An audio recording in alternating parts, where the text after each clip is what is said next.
Hello everyone! Welcome back to Let's Play Breath of Fire 2. Last episode, we escorted the Princess Mina back to her hometown but got a chilly reception. And having been left with nothing else to do, we made it to our town of Capitan after recruiting Sten the monkey. Before we enter this, we want Ryu to have exactly 32 vigor, which we have accomplished by putting the ranger suit on him despite its slightly lower defense. And one other thing we want to do is we want to walk into this well with 36 to 45 herbs with the following sets of equipment. Especially important, well, not super important, but helpful, is the silver knife on Sten, which we got from Joker Cave. The strongest weapon that Sten can equip by far. If you did not save that, then Sten's melee attacks are going to be horribly weak. A beginner trap that a lot of folks fell into. Also, we met Ray again. Hey, neat. And here he recaps the other thing we learned, that a bunch of villagers are disappearing inside this well, and something might be going on here. Oh, hey, stop him! Stop him! Ray, there's a guy right now. Can you do some magic? I guess not. Well, anyway, for this one you want to stay in defensive formation. The defensive formation is the one we're going to be using the most throughout the game. It cuts the damage of everyone, but the defense is totally worth it, because melee attacks kind of get less and less useful as the game progresses. You're using more spells, you're using more battle items. All in all, the damage ranges are tight enough to where we really want the defense. Also, this monster is fairly dangerous, especially for Nina. It has a 75% chance of attacking twice in a round, and Nina's not that well equipped, so she could easily die here. Also, Lynn learns Inferno, continuing the running joke from the Joker episode where she has all the natural talent, but none of the patience to be a mage. Pity that. Well, thanks for watching my back, Ray! Right. Well, I guess this isn't too related to the game right now, but how would you say the monkey character is in combat? He is one of the best characters in the entire game, which a lot of people don't realize, but he has somewhat of a slow start. Also, Ray, again, being really impotent here. I don't know why he can't just vanish that monster away. But Sten, he's kind of a jack-of-all-trades character. But the game sort of gives you the impression at the start that he's kind of a joke. I mean, his pretend command does nothing but have his defense and make him a little less likely to be attacked. And again, he doesn't have a lot of good weapons available right now, so his melee attacks are weak unless you gave him the silver knife. And even then, they're not super impressive. And he's also in that awkward vigor range where he outspeeds a few things, but not nearly as consistently as Cat. And he has a relatively weak fire spell called the Flare spell, which can be handy sometimes, but still isn't all that awe-inspiring. So a lot of people kind of look at Sten, kind of write him off as a joke character and bench him as soon as they can, which is a huge mistake. Because again, due to a variety of factors, and also the fact that you're literally forced to use him for a solo section, again, one of the more infamous sections of the game, Sten is actually one of the best characters ever. He is first tier, no questions about it. Right, but what makes him first tier? It's the fact that his stats grow high enough to where he can outspeed things. He learns arguably one of the best offensive magic spells in the game. He can equip really heavy weapons and armor, and he has this fusion, which the game basically hands to you on a silver platter. and it skyrockets his stats and gives him a completely OP ability. Speaking of OP, here is Terapin, probably the most infamous boss fight in the entire game. He has literally a 37% chance of using an AoE. It's either an earthquake type attack, which is actually just a melee attack that hits everyone, Fire Breath, which does non-elemental damage to everyone, about 40 points worth. And yes, I said non-elemental, because it's bugged, as is Ice Breath. Get used to hearing that phrase, by the way. Breath of Fire 2, as much passion as was obviously put into it, it's also equally obvious that it was really rushed at some point in development, and that shows in the coding. Anyways, Terapin, he just has a boatload of HP, like an obscene amount for this point in the game. More than a lot of bosses after him, in fact. So because of the AoEs, because he's so bulky, because Nina is so slow, you basically have no choice but to leave her for dead. Everyone else can outspeed Terapin, but not her. This is actually why it was important for Ryu to have 32 Vigor going in. If he was even a single point slower, even one single point, Terapin would be the one outspeeding him instead, and you'd only consistently be able to keep 2 characters alive instead of the 3 we have. Also, because that melee attack he's using that hits everyone counts as a melee attack, you want to go into defensive every time you're trying to heal up, and then go back into normal formation. That way you're doing more damage overall. You don't want to use Scatter because that makes Lean and Sten take a dangerous amount of damage. It's just Ryu who has the armor and bulk to put up with getting increased damage. Right. Well, he certainly seems very bulky, and I like that when you change formations of that bodies, like it accounts for it. So it's kind of like they get up just to change formation. It's kind of funny. Indeed. Also, the Brainwave thing that he does, it takes control of a random party member for just one turn and makes them attack someone. There's no way to defend against it, but it doesn't matter because it resolves at the end of the turn anyway, so that's what we'd like him to keep doing, rather than the AoEs, which hopefully he won't be too mean about, because there's nothing we can do to control it but spam herbs. A lot of beginners, they run into this fight having not refreshed their herb supply and just get their butts kicked all the way to the stratosphere because they just run out of healing items trying to deal with stuff like Fire Breath. I can imagine that, and it doesn't seem like he has any clear weaknesses. He doesn't. He can exploit them very well.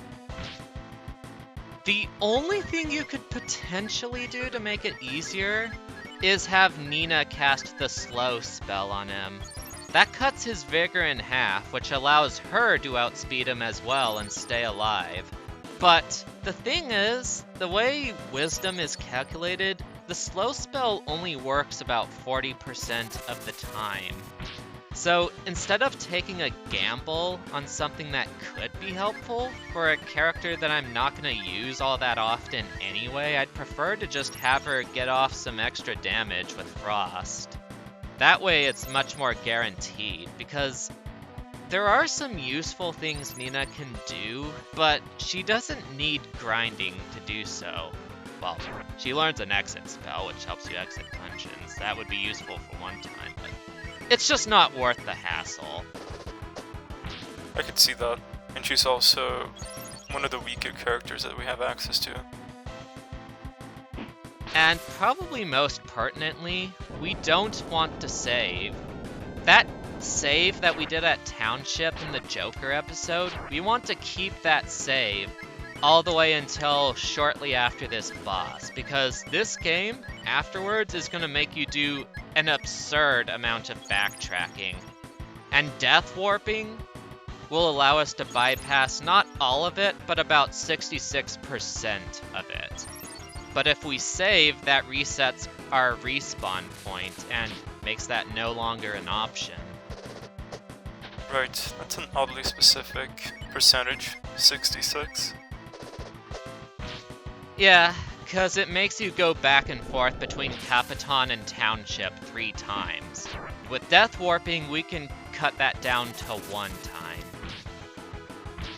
Oh, I see. Also, fun fact, did you know that all of the monsters in Capitan are named after chocolate manufacturers? No, I didn't. That's a strange place for inspiration. Yeah, this guy here, GONCHARO, we know him as Terapin, but it's actually supposed to be GONCHARO. He's named after the chocolate manufacturer called GONCHARO Seika. The ant monsters that we fought on the way are named after Godiva Chocolatier. And there's another monster that I'm going to be showing later off that's named after a third one, so that's a funny bit of trivia right there. I think it is, anyway. It is, and I imagine that those enemies that we fought are his babies or something. I don't know what they are. Well, some of them might be, one of the later ones, but the ant things? No idea. Well, I imagine that the people who fell here in the well are dead, right? We'll see, we'll see. But yeah, this fight, it's not hard. In fact, it's one of the easiest ones in the game, but it kinda sucks all the same. Just the fact that it's so random is a big mark against it. Like, you probably won't run out of herbs, but the very fact that you can is still a sign of bad game design. I'm glad there aren't more bosses like him. Anyways, that is one of the most tedious bosses in the game out of the way. Lost out on 300 experience for Nina. Experience works in a weird way. The people didn't get 900, they got 300, more on that later. But before we leave, we want to get these treasures. We could have got the both of them before GONCHARO or Terapin, but there was another ant monster blocking that top one that disappears after we beat the boss, so we wanted to do that first. The amulet itself is fairly worthless. It protects against a spell that only like 4 enemies in the whole game know. And the spell itself really isn't a big deal, but we can sell it for 500 zenny, so that's pretty cool. And here we have something that is great, the Vitalizer, or the Vanilla Extract as it was called in the original game. Restores 120 HP to everyone in your party, and was presumably supposed to be used for this fight, but that would have been a horrible waste.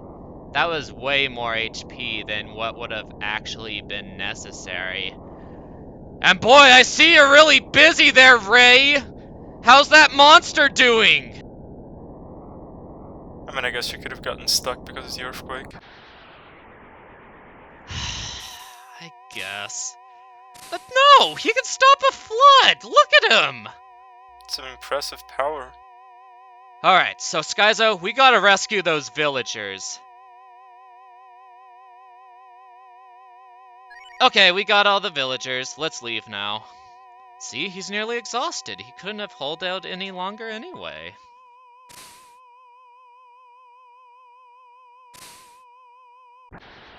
Oh no, it's a flood. Ah! Well, whatever. We made it. You could have technically moved there, but it doesn't matter. So what happened exactly? Like, why was the water drained? Well, the battle with that Terapin thing that kept causing earthquakes kinda shook up the insides of the well a little bit. That's what I'm guessing. Huh. And yeah, this here, the blessing that he gives you depends on how many villagers you save. I am going to show you how to save all of them, but for the sake of the walkthrough, you're gonna wanna not save any of the villagers, because the reward you get for not saving them is actually way better than the reward you get for saving them. Like, it's weird. Basically, do you know why that is, Skyzo? I don't. So, he blesses a party member of your choosing with one of two spells. The Cure 2 spell, or Rejuvenate, or he can bless them with Raise Dead, or Renew. Renew is a spell that works 70% of the time, which, for starters, is a big mark against it, not being able to have consistency. And it revives a character to about a fourth of their max AP. By the way, you'll want to sell the amulet, whatever roast you have. And you'll want to buy 6 smoke bombs for later, for a dungeon coming up in about 2 episodes. And after that, buy as many wisdom seeds as you can and spend the rest on herbs, because the death warp is gonna cut our money in half. But yeah, back to the spells. Renew works 70% of the time and revives someone to a fourth of their HP. The problem, though, is that Rand already does that for free. He revives someone to 1 HP 50% of the time, but he doesn't use magic to do so, and he's one of the bulkiest characters in the party, so he won't die while doing it. And by the way, here's what you would do if you did want to save the villagers. Make sure you rest up first, because yeah, you can now go anywhere you want. The inn, the item shop, other towns. The world's your oyster. I know we're kind of leaving Ray out in the lurch, but I think he can handle it. He's a big boy. What do you say, Skyzo? Well, I say he can handle it.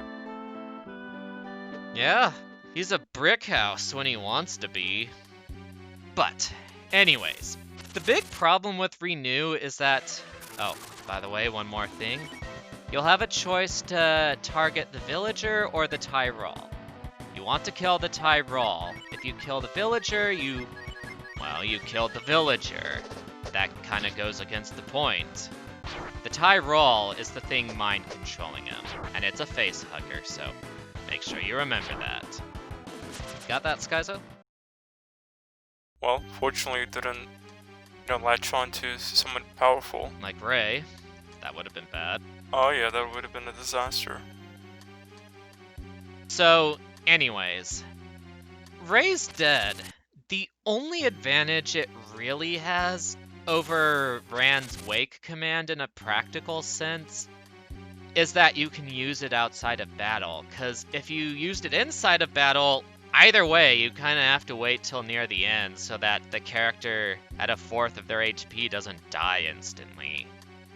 Now, counter to that, the Cure 2 spell is something that works 100% of the time and restores 100 HP.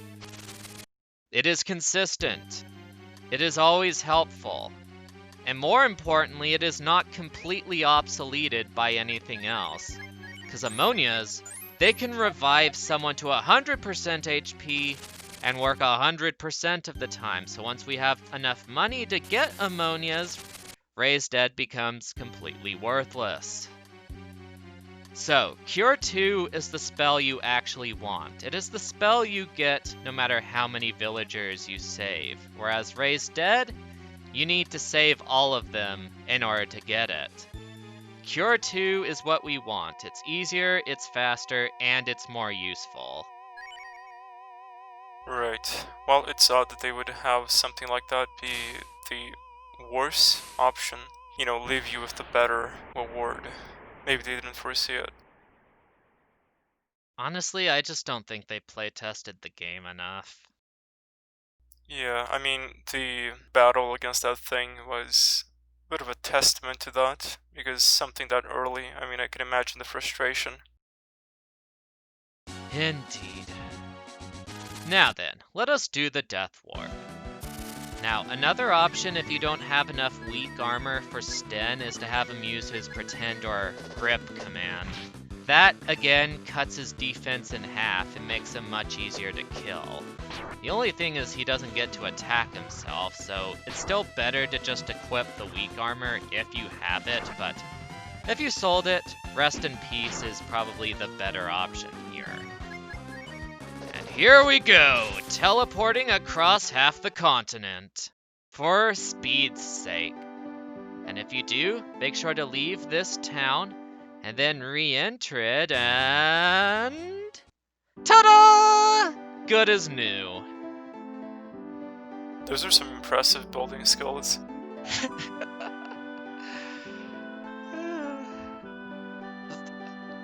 Rand is just really awesome.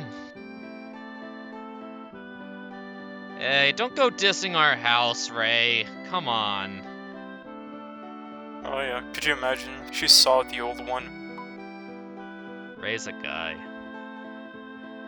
Oh, he's a guy? Okay. I know. JRPGs, it's a little hard to tell sometimes. You can ask my dad about that.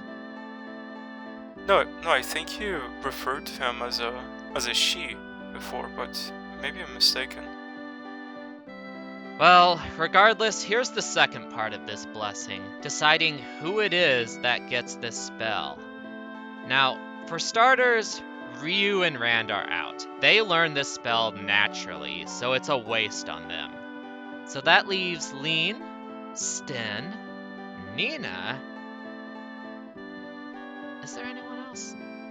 Oh, there is not. Okay, so, first of all, Lean, don't use it on her. I don't know if she even has enough AP to cast the spell at this point in the game, and even if she did, it's like once. Don't use it on Sten either, because he's going to be using his magic for some of the best offensive magic in the game later on, the Fire Blast spell. It is really good. So the person we actually want this on is Nina.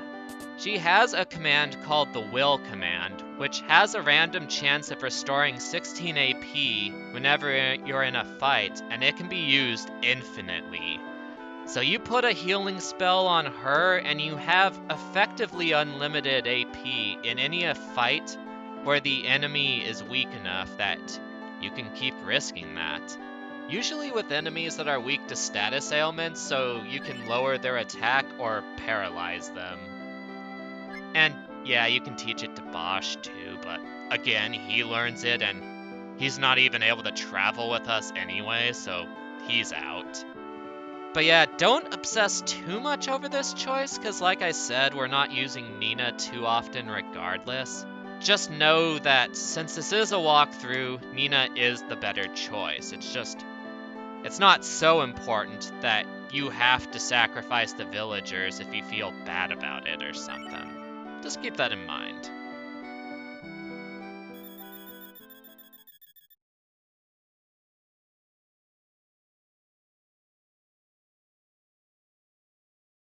Right, that's a great animation. I like it. I also like that in RPGs, like when you get to see your party characters hang out.